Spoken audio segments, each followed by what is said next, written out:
On September the 4th at 8 p.m. London time, the Global Walkout begins. One step at a time, hand in hand, we will walk out from the globalist society they are trying to enslave us into.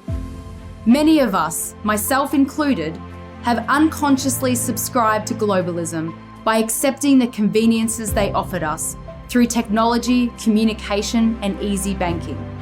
If we want to strategically push back against globalism, we must lead by example and slowly unchain ourselves. We already have the power. There are already enough of us. We just need to act in unison. Join the Global Walkout, and together we will move forward to a new and better way of living. United, one step at a time, we will gradually strive to disconnect from the globalist agenda. If you join the Global Walkout family, you will be walking the walk alongside thousands and then millions of freedom lovers around the world. We will inspire each other to achieve our dream life of personal sovereignty, peace, happiness, and the ultimate freedom. Whatever the globalists try to do will become a non-issue because we are walking out on them. The first of many steps that we will take together will be announced on September 4th at 8 p.m. London time, and then at the same time every week moving forward.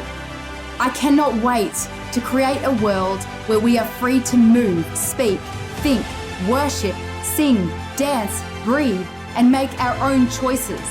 We are building that world together right now, one step at a time. Together, we will reignite freedom.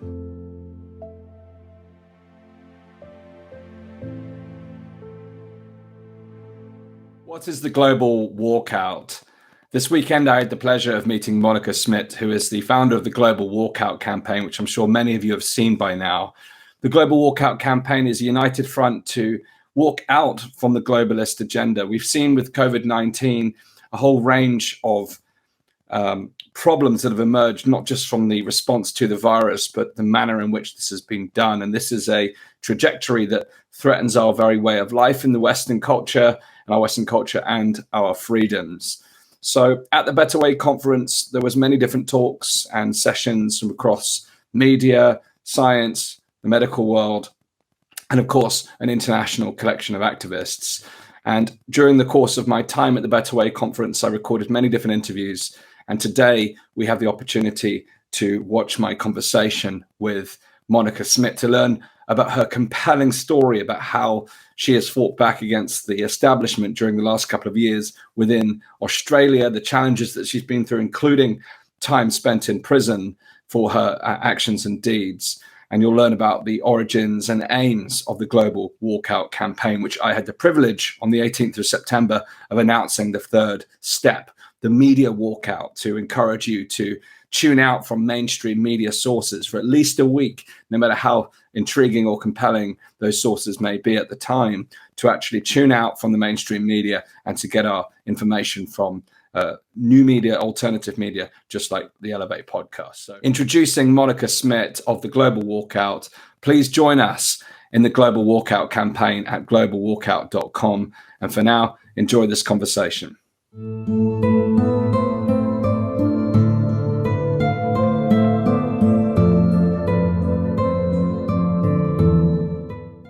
Monica, good to see you here at the Better Way conference.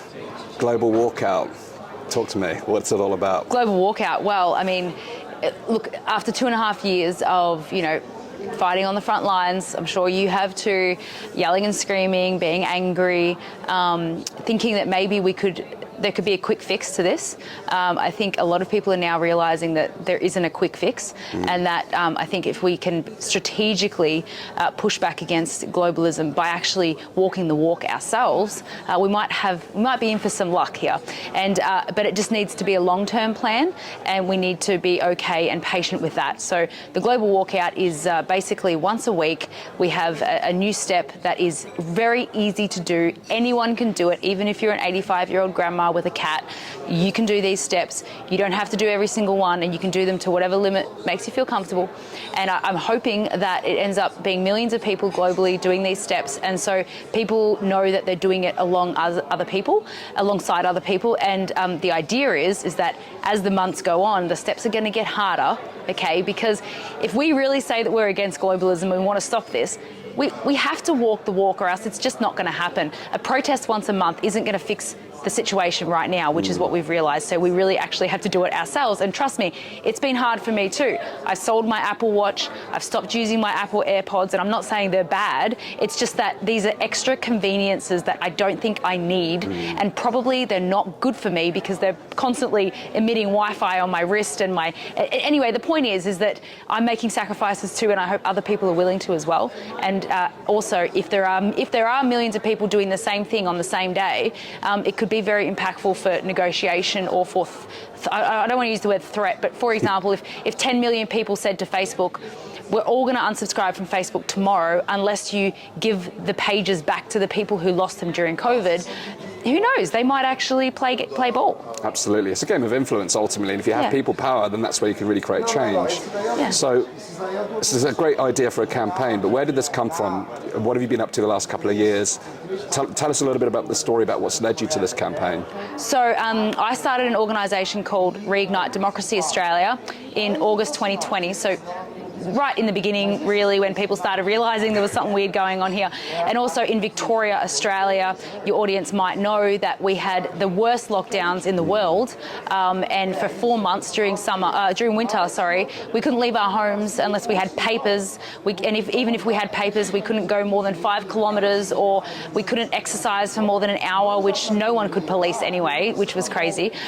So in about August 2020, I started an organisation called Reignite Democracy Australia. It was right at the time when people were starting to figure out that things weren't quite right. And also Victoria, Australia had the longest, worst lockdown in the world, from what I understand.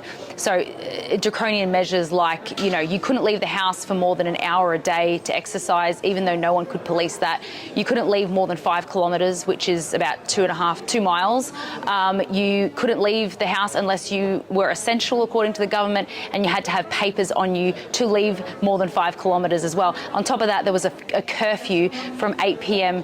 to 5 a.m. as well. So it was winter, it was cold, everyone was depressed, and I was like, this is not right. And we couldn't protest because it was illegal, all this sort of stuff. And I figured, I don't have to be a doctor to know that this is not healthy. We have all this anger inside of us. We're confused. No one's answering our questions. No one's giving us the facts. So I thought of a way to do a live stream protest, and that's where Reignite Democracy Australia was born. And then we really started campaigning against the government, doing petitions and things like that, which obviously also didn't work. But the point is at the time we felt like we were doing something, and so I was giving people tools to feel like they were fighting back, and some of it probably did work, but obviously it hasn't stopped the whole machine. But it was empowering people in that moment. But then things started really getting heavy when, about a year later, I was followed and arrested by 7 undercover police and charged with incitement, which is, in this case, to make it really, really basic for you to understand what this is. Imagine if you went shopping with your friend and you encouraged her to park in a no parking zone. She got a fine for parking there, and you got criminally charged for telling her to park there. That is how ridiculous it was, because it was incitement to encourage people to break COVID restrictions. So obviously I was speaking out against the masks and saying that protesting was a human right. So because I was inciting people to commit that crime, I was a criminal. So then what happened is they gave me bail conditions that would have silenced me completely. And I won't go through all of them, but just really quickly, The first one was that I had to be home from 7 p.m. to 6 a.m. every single day, and I'm still on bail, and it's been a year now, so that was crazy. Then there was 2 that completely suppressed my freedom of speech, so I could not speak against the COVID restrictions. So it wasn't you can't encourage people to break them, it was you can't speak against them. And you must delete everything on your website and your social media that goes against the COVID restrictions, which was everything. And I had 7 staff at the time. They all would have lost their business. I would have been stuck at home in prison at home. Anyway, I said no to signing the bail conditions. So I went to prison for 22 days in solitary confinement because I wouldn't take a PCR test. So I didn't go to prison for the charges. I went to prison because I refused to sign the bail conditions, waiting for appeal to the Supreme Court. Then the Supreme Court judge agreed that the bail conditions were ridiculous. And she said, Monica finds loopholes. That's not a crime because I was a journalist. So that was my loophole to leaving the house, right? Because I had papers. Yes. But they don't think I'm a real journalist, even though I've been overseas and done journalism and all that sort of stuff. But anyway, they don't believe it. So they charged me anyway. So I got out after 22 days of solitary confinement. Without losing my voice. Just more recently, I pled not guilty, and then they tried to get a warrant to force me to give them passwords to all my accounts on my phone, so my Telegram, Signal, Google Maps, Google Docs, Google Drive, and if I didn't give them the passwords, I could go to prison for 5 more years, or it would be a breach of bail, so I would go back to prison for 3 months. I said no, and a week later they dropped the charges, which is crazy. So I spent 22 days in prison for nothing, and they just played with my life like that.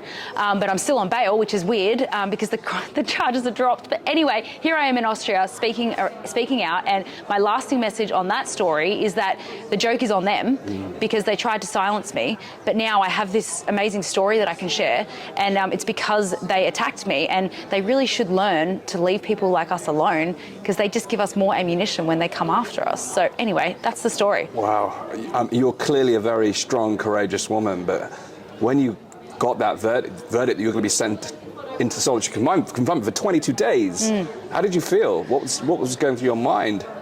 Well, so I had to sleep in the remand centre that night, and I will just backtrack a little. About 3 days before I got arrested, I actually had a lucid dream just before going to sleep of the exact same thing happening. So vivid that I even said to my partner at the time, if this happens, if I get bail conditions that are draconian, I'm not going to sign them and I'll go to prison. And he was like, really, do you have to do that? And I'm like, yeah, I'm going to do that. So when it happened, I wasn't shocked. It was like I was prepared. And I believe in God, right? So it was like he prepared me so that I didn't react crazily. I was just like, oh, okay, this is real, right? 3 days later. And then when I was in remand that night, there was another woman in the remand centre, and she was clearly on drugs or really drunk, and she was screaming and carrying on as if she was the devil herself. And I believe in God and I believe in devils, so I think the devil was telling me through her that you can't do this, who do you think you are, you know that you can't handle the intimidation and and I was like, no, I can, I think I can, I've got the support of my family, I've got all this sort of stuff, I can do it. So when I had when the magistrate said that these bail conditions were in place, to me there was just no question, because the bail conditions were so crazy that there wasn't even a question. Like if they were a little bit more moderate, like if they didn't have the draconian like you can't speak ones in there, I might have accepted the curfew and then hoped to appeal it in a month's time. But those ones, I had 7 staff, I had other livelihoods, and also I felt like a lot of people were depending on me to be strong. So to be honest, it took me no time at all to choose not to sign them. But in that moment, I was like, what the hell have you done? Like, are you crazy? Yes. And my lawyer said, I've never seen this happen before. You do realize you're going to a high maximum security women's prison, right? And I was like, yes, I do. And the big question I had in my mind was, are you doing this for fame and glory, or are you doing this for the right reasons, And I had to go through that the night before with the devil, I think. And I was really certain that it was the right reasons, because we can try to be a hero sometimes, yes, right? Yes. So when I was in the transport vehicle from the remand to the prison, I did cry for about 5 minutes because I saw my parents outside the window, and I was looking out the window as I was in this little box, this metal box, and I was looking out at the other car cars, and I was like, you have no idea what's happening. I'm not a criminal, and I'm in this, and I'm thinking, crying to myself, and then that was it. And after that, I just, to be honest, prison was really relaxing. Like I work really hard. I'm sure you do as well. Yes. And so it was like God was like, well, you need a break, so I'm just going to put you in prison. But I will say that I'm not a robot either. Obviously, being strip searched and being treated like a dog, like they don't open the door, they talk to you through like a little envelope slot, and other women in the prison are going through all these things. So you can, I was in solitary confinement, so I didn't get to leave the room, but I heard other women crying and carrying on, and that was really hard. And the strip search was basically like being raped, basically, but metaphorically. Well, you know, you have to do things, you know, to check if things are in places. Yes. And that was, you know, really humiliating. And when I, like in there, I was pretty positive, and like my only job was to stay positive. I didn't have to post. I didn't have to write anything. I wrote a book while I was in there, which will be ready soon. So actually, I was like, yeah, I'll just like, you know, think and contemplate, and I exercised, and I had lots of naps, and like I've stayed in worse hostels, to be honest, but I could leave them, I guess is the difference. But on the human side of it, I will say that, you know, especially being in Victoria, being shot at with rubber bullets from the police, tear gas and pepper spray and things like that, there are some reactions when I see police that I can't control. And I guess that's probably PTSD or something along those lines. But of course, I would, especially when I first got out, I would come home every day and think that the police would be there. Or they turned up at 12 at midnight sometimes. They interrogated my 4-year-old nephew when they went and ransacked my family's houses. They dobbed on us for living in a house barn that wasn't registered as residential, because they couldn't see my room, they couldn't search my room, and they were so annoyed that they reported it to the council, and then we had to move.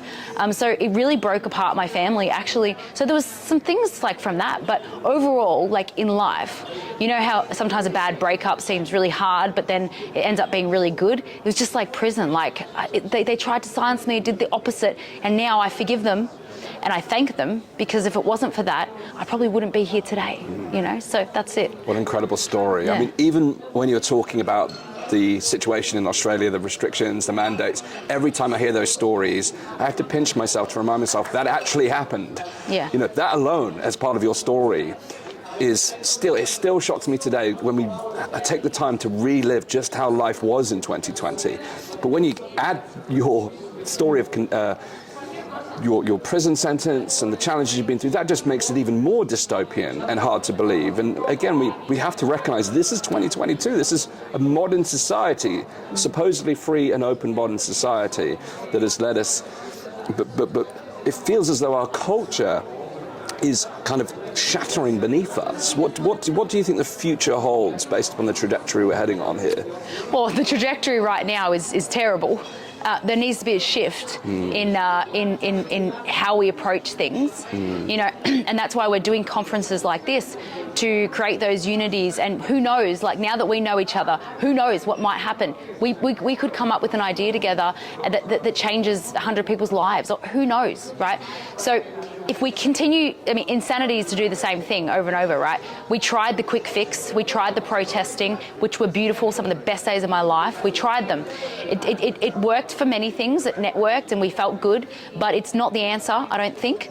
And I think those types of very reactive things, they make you feel good in the moment. But after that, it actually is not that effective. So I think the future looks very good if we are adaptable and flexible, and you know, the whole thing of working together. It's easier said than done, but I think that we should. And I would say my main thing about trying to get on the front foot is that it's like if you are getting bullied at school and you ask your parents what you should do, your parents are going to say to ignore them, pretend it doesn't affect you, to walk away, to not give them any airtime, because that's what bullies, they feed off of your energy and your airtime, basically. So I see the globalists as the bullies in the schoolyard now, and and the mainstream media. So when I see a negative headline, I'm just like, oh yeah, whatever. Like, of course they're going to do stupid things because they're stupid. Well, not stupid. Of course they're going to do evil things because actually they're quite evil. So it doesn't surprise me anymore. And I think over the last 2 years we were giving so much energy to that, we were actually making it worse. And they were feeding off of it. They loved it because we were so angry, right? But if we ignore them, and just be like, yeah, well, I'm going to go put my veggies in my veggie garden, or I'm going to go talk to my friend, that's going to annoy them more. Yes. Like, seriously, they Yes. hate being ignored. Yes. So maybe politics isn't the answer. Maybe protesting isn't the answer. Maybe we literally just need to start putting together the life we want instead of fighting against the life we don't want. And if we can all change it sounds lame, but like, I call myself a freedom lover instead of a freedom fighter now. And it's just one word difference. It means pretty much the same thing, but there's something different about it. Yeah, it's energetically different. Yeah. And for me personally, I believe when we start to conceive the life we want to live, then it simply becomes the duty to then step into that life. And I think that's really, really important, because we can constantly externalize and rationalize why our life is a certain way, and we can become the victim in doing that, because our circumstances can determine how we experience our life. But actually, when we reclaim our sovereignty, our agency, our autonomy, and we make that decision for ourselves, but also looking to the world we want to create around us and how we can influence that. One of my favorite stories is from a spiritual teacher called Ram Dass, who talked about how if you smile at 5 people in a day, and then those 5 people then smile at 5 more people, by the end of the day you could have caused 1 million, even more people to have smiled. And that's a ripple effect that can transpire around the world from simple actions. And that's why I love what you're doing with the Global Walkout, because it comes down to simple actions that we can all take. But a lot of them are very positive focused, and it's lovely to hear your plans, because it enables people to actually step into that freedom loving life and reclaim their sovereignty, to step into that power they have. And you've demonstrated incredible personal power through what you've done. And I'm really curious, because we've got this kind of narrow view of you and what you've done over the last couple of years. What do you feel through your life has built you to this point? You know, what are some things you've been through that have given you this strength and courage to face what you faced over the last couple of years? Well, I haven't always been this person. And, you know, when my book comes out, maybe people want to, I won't go into too much detail, except for the fact that, you know, I had some pretty traumatic things happen when I was younger, which led me to a really unsavory lifestyle from about 18 to 25, really disrespecting myself, insecure, I was overweight, I was basically, I was never hurting anyone else but myself a lot. And it took me 2 or 3 years to forgive myself for those bad mistakes. But then, I don't know what happened, but there was this voice inside of me that said, maybe you could do something to help people. I don't know. And I think the only difference between me and someone else is I'm not any better or more courageous than anyone. I think the only difference is that I listen to that little voice, and everyone has it. And it can be, not everyone is meant to be in the public eye, not everyone is meant to go to prison. But you probably get a voice in your head saying, I could have spent more time playing cards with my son, or I could have gone for a longer walk, or I probably shouldn't have had that chocolate cake, whatever. It can be very small things, but we all have these voices, right? And we ignore them because it's easier to. But actually, if we listen to those voices, it's going to make us the person that we're supposed to be. So the only difference is that I listened. And also, I traveled a long time on my own and put myself into really weird situations, like Honduras, like, you know, South America on my own, young girl, like crazy stuff, you know. And I think that sort of made me like more secure, because I was so insecure when I was younger. Then on a generational side point, my grandma, she's from Holland, and they hid Jews in their attic during World War II. And so I look to her for a lot of strength. And also, I believe in God, but it doesn't matter whether it's God or a higher power or whatever. But I do feel like I'm basically just like on this journey and I'm not choosing anything. And also that helps keep me humble as well, because it's like, well, I'm not better than anyone else. It's just that I was asked to do something and I just listened. That's it. That's absolutely it. And so I do get a lot of inspiration from God, and I'm not like I don't sit there praying for 10 hours a day, but I just feel like there's some sort of connection. And then when I was in prison, like he allowed me to feel at peace, because I knew I'd done the right thing, not for me, but for something else. So yeah, that's pretty much it. And my family is so supportive. Hey, like I live with them. I love living with family and being around, and all my friends are like me. So I haven't lost any friends or anything like that. So I think that all plays a role. And when I started this whole thing, I was living on a property with many family members. So during the lockdowns, I was never alone, and they all supported me. So I think that all plays a role. But yeah, so the point is, everyone is courageous. They just need to listen to the voice. Indeed, they do. Yeah. Now, the last question I want to ask you, and I'm fascinated to hear people's stories going into 2020. the unknowns of what the year will bring. We hit that 31st of December moment to welcome in the new year. People have hopes, dreams, and ambitions. Some people make the New Year's resolutions of things they want to accomplish. What were you planning to do in 2020 before this all happened? Well, I had just finished traveling for like 3 years. Yes. So I had just gotten home and I was like, I did real estate before and I was like, what am I going to do? I can't just go back to real estate after traveling. And I started doing journalism when I was traveling and just learnt so many amazing things. I'm like, how am I going to find a job that is going to fulfill this sort of person that I've become? And I changed so much during that my friends and stuff didn't seem to gel anymore because, traveling is such an inspiration. So I was supposed to finish off a documentary. I've got all this footage from when I traveled, so I just was sifting through that footage and was thinking of making something out of it and writing and whatever. And then, and just as well, like, people might think that someone makes one live stream video and it goes viral and that's how it happens. But what people don't know is that there's hundreds of hours before that of crappy videos that went nowhere. Lots of speeches that you've written that you never got to speak, and et cetera, et cetera. But I had done that already the previous years because I thought I had something to say, but I didn't know what it was. So I just kept trying to look for it. So for some reason, I just knew that I would figure it out. I had no idea that there would be a massive virus and that would give me my voice. And obviously I would have preferred there not to be a virus and for me not to have a voice, and I would have found a smaller voice in another situation. But yeah, I was just dabbling around with documentary stuff and trying to figure it out. I was waiting to figure something out and it figured it out for me. Life showed the way. I mean, we have such similar stories when it comes to 2020, in fact, in the way that, what preceded that. I mean, during the lockdown, we created content every single day, 3 to 5 pieces of content, just to try and keep people motivated, engaged. And at that point, I had a very critical mind. I was watching what's going on, but I just felt compelled to try and serve people. And so we were bringing inspirational speakers, live classes, workouts, fitness, yoga, and we were deliberately trying to get this stuff to go viral. We're like, everyone's at home. Like, this is a real opportunity to engage people. Surely we can get this into the homes of many people to support people for this time.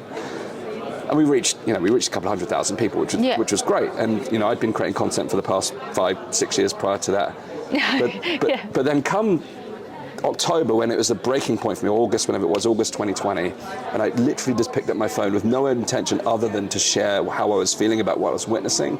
That was the video that went viral without even trying. There was no intent. I've seen that. Yes. Yeah. And then 5,000 people had shared it within 24 hours. It was insane. And you were like, but I was just myself. And no preparation. Nope. And no expectation. It's the videos you spend days making, and you're like, this is it. It's like, nope. Indeed. But I think the important thing is that moment is available to all of us to claim our voice, to find that power within us. We all have the tools and the technology that can help us do that. And having been here today at the conference, you and I have been going through a vast amount of experience here and meeting so many different people. But it just had this sense that there are people watching and waiting for someone to come and save the day or bring the campaign or the protest, and that's all happening. But I feel that everyone out there, if they can claim that power that's within them and step up as a leader to me is not something with a title. You don't need to be a manager or whatever title or expectation that the world puts on us. It's a way of being in the world. And I feel what the world is calling for now is leaders. And you've stepped up as a leader, as hopefully I have too, and like many of us here today. But that invitation, I feel, is out there waiting for all of us. And 2020 felt like a tap on the shoulder moment. I had that. I had a very spiritual, profound moment where it felt like, if you don't do this now, Dan, that's your last chance. Yeah. It's your last shot. I've given you plenty of chances. Yeah, it's going to be tough, but you said you wanted to do this. So exactly. Yeah, I remember saying to God, I was like, I'm willing to work my butt off if you point me in the right direction. Oh, geez, did I play a game with that? But yeah. Yes. Yeah. And where is life pointing you now? We obviously got the global campaign, and we'll wrap up on that just to give people a place to go to check that out. But where are you feeling called to go next? Well, coming to this event, being let out of the country, I really want to be going to these events as much as possible because being in the same space as people like yourself. It can create things that we just can't imagine. And there's so many good people. You can't network with everyone. And I'm just hoping that I get directed to the right people at the right time. And so I feel like, I want to represent my country as much as I can, and spread whatever I can. And I'm networking for Australia. It's not like I want to come here just to have a good time, because to be honest, it's really hard work, isn't it? Really hard work. Flat out. So with the Global Walkout, that's really my focus at the moment, and I'm hoping that it trickles down to help Australia. I'm not leaving Australia. That's my home. I love it. But yeah, so just networking as much as I can, producing these weekly sort of things, but with Reignite Freedom, which is what started the Global Walkout. There's a three-pronged approach there really quickly, is to connect experts to each other globally, and we have our own collaboration platform like an Asana or a Mondays.com where you can schedule tasks and things like that.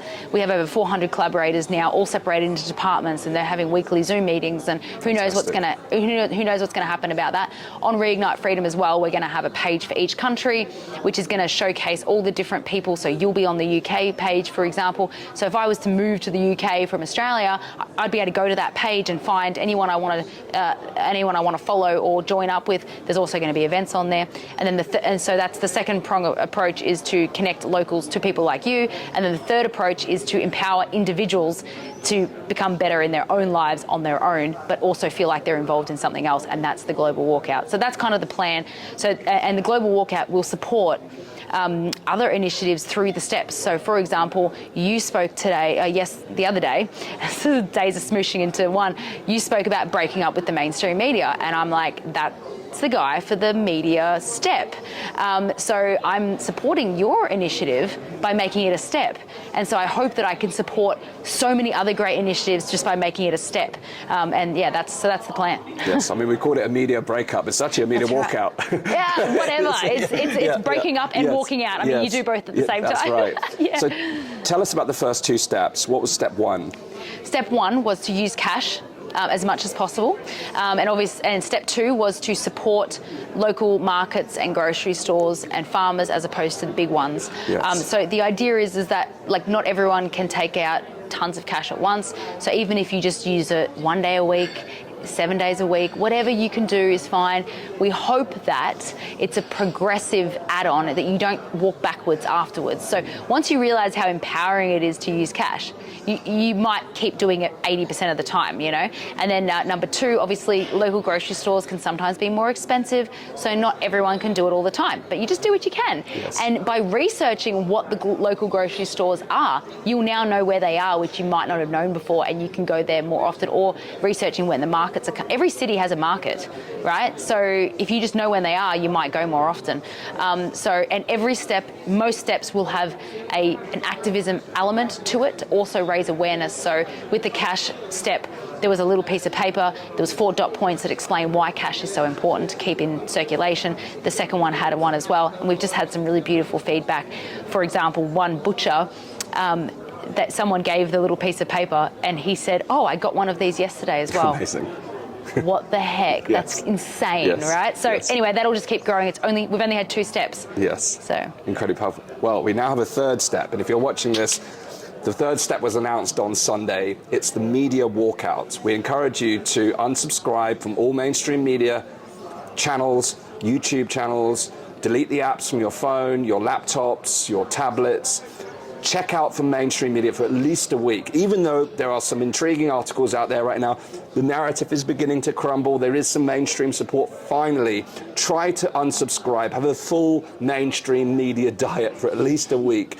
Join us in the media walkout. We can send a message together.